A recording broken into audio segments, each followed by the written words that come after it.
ஆழம் அகலம் இல்லா அன்பை உம்மிடம் கண்டேனையா.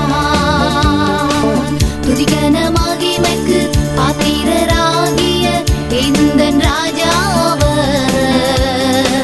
துதித்து துதித்து தினமும் போற்றிடும் எந்தன் தேவனவர். இதய ராகமே இதய ஏக்கமே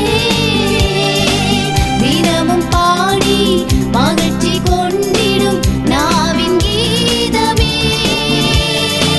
நாவின் கீதமே நாவின் கீதமே.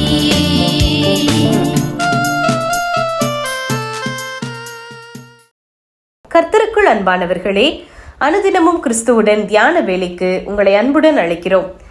இன்றைய தியானத்திற்கான வேத வாசிப்பு ரோமர் 6ஆம் அதிகாரம் வசனங்கள் 17 முதல் 23 வரை. தியானத்திற்கான தலைப்பு கிருபை வரம். தேவனுடைய கிருபை வரமோ நம்முடைய கர்த்தராகிய இயேசு கிறிஸ்துவினால் உண்டான நித்திய ஜீவன். ரோமர் 6:23. கிழிந்த அழுக்கு உடையுடன் நமது வீட்டு வாசலில் ஒருவர் வந்து நின்றால் 5 10 கொடுப்பதுடன் நமது கடமை முடிந்து விடுகிறது. ஆனால் வந்தவரை உள்ளே அழைத்தார் ஒரு பெரியவர்.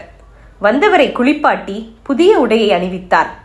பின்னர் தன் மேசை அருகே உட்கார வைத்து தன்னிடம் இருந்த உணவை கொடுத்து வயிறார உண்ண வைத்தார்.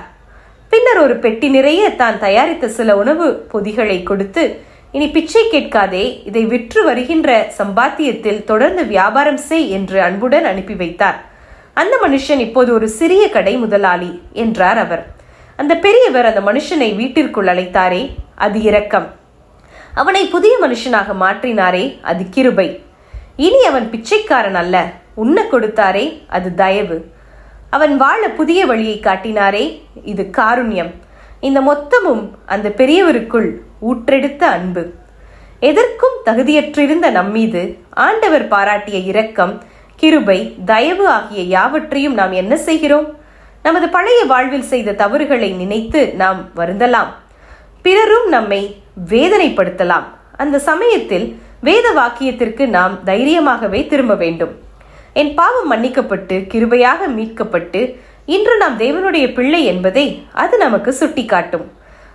பாவத்தின் விளைவாக தேவனை விட்டு பிரிந்து மரித்தவன் போல வாழ்ந்த நான் இப்போது கிறிஸ்து அருளிய கிருபை வரத்தினாலே தேவனுடன் என்றும் வாழும் நித்திய ஜீவனை பெற்றிருக்கிறேன் என்பதை வேத வாக்கியம் உறுதிப்படுத்துகிறது. நாம் திரும்பி நம்மை வதைக்கும் குற்ற உணர்வையோ குட்டும் சாத்தானையோ கேலி பண்ணும் பிறரையோ நேருக்கு நேர் பார்த்து, ஆம் நான் பாவிதான், ஆனாலும் இயேசு சிந்திய இரத்தம் என் பாவங்களை கழுவி என்னை நீதிமானாக்கி இருக்கிறது என்று தைரியமாக கூறலாமே. அன்பானவர்களே, கிறிஸ்துவினூடாக நமக்கு அளிக்கப்பட்ட கிருபை வரம் ஒருபோதும் நம்மை வெட்கப்படுத்தாது. ஏனெனில் அந்த கிருபை இயேசுவின் மூலமாய் நீதியினாலே நித்திய ஜீவனுக்கு ஏதுவாக நம்மை ஆண்டு கொண்டிருக்கிறது. ரோமர் 5:21. ஆதலால் நாம் பாவம் செய்த போதும் பிறர் நம்மை வேதனைப்படுத்தும் போதும் அல்லது தனிமையோ வியாதியோ வேறு எந்த நிலைமையோ நாம் சிலுவையை நோக்கி பார்ப்போமாக. அங்கே நமக்கு நிச்சயம் பதில் கிடைக்கும். அது நம்மை தைரியப்படுத்தும். நாம் கலங்க வேண்டிய அவசியம் இல்லை. ஜெபம் செய்வோமா?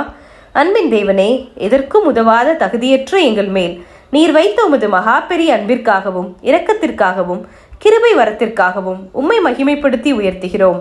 ஆமேன்.